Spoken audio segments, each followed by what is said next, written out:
Mind map के बारे में पढ़ने वाले। तो ना देर करते हुए, आपकी समय की अहमियत को समझते हुए जल्दी से शुरू करते हैं। जी सर, बिल्कुल। तो आज हम किन किन टॉपिक्स को कवर करने वाले हैं? सबसे पहले बेटा स्टार्ट करेंगे हम लोग कहाँ से? प्रोजेक्टाइल मोशन, क्योंकि मोशन इन अ प्लेन के बारे में समझेंगे कि अगर कोई चीज प्लेन में मोशन कर रही होती है तब हमारे कौन से फॉर्मूले लगते हैं। फिर हम पढ़ेंगे रिलेटिव मोशन के बारे में और अंत में हम खत्म कर रहे होंगे सर्कुलर मोशन की काइनेमेटिक्स। तो शुरू करते हैं जल्दी से। तो ये बेटा हमारे फॉर्मूले हैं। ये अगर आप देखो equation of motion. Sir 2D में हमें फॉर्मूले कौन से लगाने हैं? तो मैं नहीं तो कौन बे? मैं नहीं तो कौन बे?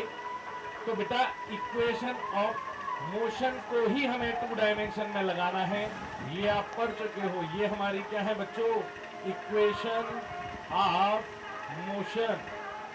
पर सर ये तो सिर्फ 1D में लगती है, तो 2D में भी यही लगेगी, कोई और थोड़ी लगेगी, मैं ही लगूंगी। तो बेटा यहाँ पे हमारा जब एक्सेलरेशन कांस्टेंट होता है, हमें इसकी कंडीशन खास याद रखनी है कि जब एक्सेलरेशन कांस्टेंट होगा, बच्चे हर कहीं उठा के लगा देते हैं और गलती करके आ जाते हैं। ये सिर्फ और सिर्फ और सिर्फ तब लगेगी व्हेन एक्सेलरेशन इज कांस्टेंट। हुआ क्या बेटा? जब 2 डायमेंशन की बात करी, किसकी बात करी? 2 डायमेंशन की बात करी, तो चीजों का बंटवारा हो गया। कहां बंटवारा हो गया? किसी का x में हो गया, किसी का y में हो गया। अब x वाला कहता है क्योंकि बंटवारा हो चुका है, हमें y से मतलब नहीं है। y कहता है क्योंकि बंटवारा हो चुका है, हमें x से मतलब नहीं है। तो बेटा यहाँ पे 2 डायमेंशन मोशन में यही इक्वेशन ऑफ मोशन क्या होंगी? x एक्सिस में बढ़ जाएंगी और हमारी y एक्सिस में बढ़ जाएंगी। क्लियर नहीं है? तो सेम बेटा equation of motion v equals to u plus kt। जब x एक्सिस में जाएंगे तो सिर्फ हमें फाइनल वेलोसिटी x की देखनी है, इनिशियल वेलोसिटी x की देखनी है, एक्सेलरेशन इन x देखना है इनटू टाइम। टाइम बेटा हमारा इंडिपेंडेंट है, टाइम किसी भी एक्सिस पर डिपेंड नहीं करेगा। यहां तक कि रिलेटिव मोशन में भी हम ये जानते हैं कि सारी क्वांटिटी बदल जाएंगी, पर टाइम एक ऐसी चीज है जो कभी नहीं बदलेगी, हर किसी के लिए टाइम सेम रहेगा। Time is not frame dependent. Okay sir, तो यहां पे बेटा vx क्या हो जाएगा? vx equals to ux plus ax into t।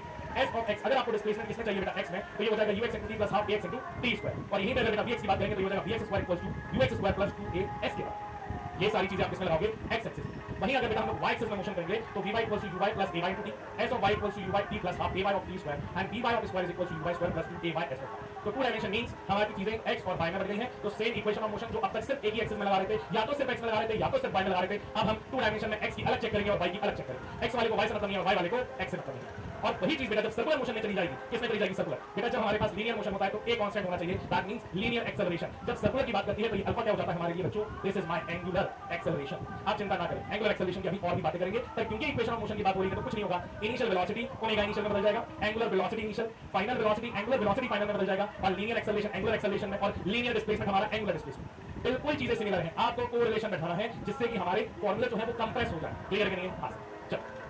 तो यहाँ पे क्या हो जाएगा? देखो सेम v था, v क्या था? फाइनल वेलोसिटी, यहाँ पे ओमेगा फाइनल आ गया, that is final angular velocity. u क्या था? इनिशियल वेलोसिटी, ये ओमेगा इनिशियल हो गया, that is angular velocity initial वाली, plus alpha into t, acceleration को रिप्लेस कर दिया बेटा अल्फा ने into t। Theta angular displacement की बात करेंगे तो this is equals to omega initial into t plus half of alpha into t square. यही बेटा v स्क्वायर की जगह आ जाएगा omega final square, u square की जगह आ जाएगा ओमेगा इनिशियल स्क्वायर, 2as की जगह बेटा अल्फा इनटू t। तो आप ये कहना चाह रहे हो सर, मैं सिर्फ ये चीज याद रखूं, और जब 2 डायमेंशन की बात होगी तो x और y में बांट दूंगा, और जब सर्कुलर मोशन की बात होगी तो ये बेटा जो लीनियर वाली हमारी चीजें हैं उन्हें एंगुलर वाली चीजों में बदल दो और सिंपली रिप्लेस कर दो। क्लियर है कि नहीं? तो यहां पे बेटा 2 डायमेंशन का जब a और अल्फा कांस्टेंट होगा तो सिर्फ इतने फॉर्मूले और कोई भी फॉर्मूला नहीं। ठीक है सर, ठीक है। पर अगर एक्सेलरेशन कांस्टेंट नहीं हुआ तो क्या? तो बेटा हमारे सेम वही फॉर्मूले लगेंगे जो आज तक लगते हुए आ रहे हैं। ये भी कहेंगे भैया जो तुम पहले सिर्फ स्ट्रेट लाइन में लगा रहे थे तो किसको लगाओगे? मुझे को लगाओगे, मैं नहीं तो कौन देगा? क्लियर है कि नहीं? तो बेटा if acceleration is not constant, clear है कि नहीं? कौन सा एक्सेलरेशन बेटा? लीनियर एक्सेलरेशन कांस्टेंट नहीं होगा, तो हमारे पास वेलोसिटी आ जाएगी, that is dx by dt। Acceleration आ जाएगा बेटा dv by dt। यहाँ पे एक्सेलरेशन का आप ये भी फॉर्मूला इस्तेमाल कर सकते हैं, यहाँ पे a equals to v dv by dx होता है। दैट मींस ये हम तब इस्तेमाल करते हैं जब velocity as a function of displacement होता है। तो हम यहाँ से निकाल सकते हैं प्रॉपर x और y के कोऑर्डिनेट्स जो भी हमारे 2 डायमेंशन है।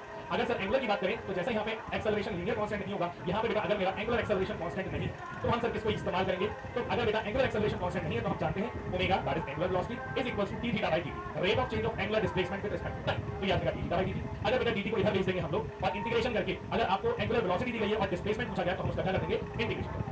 क्लियर है कि नहीं? सिंपल, हमको सॉलिड रखो, जो पहले करते हुए आ रहे थे अभी भी सिर्फ और सिर्फ वही करो।